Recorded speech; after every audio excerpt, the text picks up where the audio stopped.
ये मैंने इसके अंदर लगा दी केबल, और इस केबल से हम देखेंगे। ये ऑनलाइन मैंने 120 वाट्स की डेटा केबल मंगाई है, क्योंकि आम डेटा केबल्स किसी सूरत में भी काम नहीं करती हैं। तो ये मैंने दराज से मंगवाई। अब देखें इसमें क्या रिज़ल्ट आता है। इसको खोलते हैं फिर देखते हैं।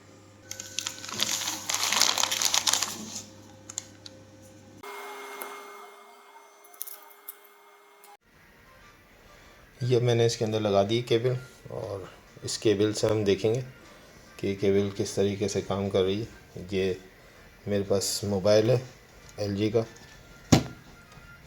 और इसके अंदर जो है वो फास्ट चार्जिंग की दी हुई है। इसमें लगा के देखते हैं। ये देखिए, अब लिखा हुआ नज़र आ रहा होगा आपको फास्ट चार्जिंग।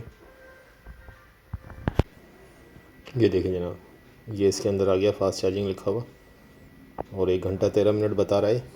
और ये इसके अंदर इसने यहाँ पे इसको मैंने आपको दिखाया, और ये चार्जिंग हो रही है किससे। ये 67 वाट का चार्जर है, 67 वाट का ये चार्जर है। और इसके ज़रिए से मैंने ये केबल मंगवाई है नई। दराज से मैं लिंक आपको दे दूँगा। ये बिल्कुल काम कर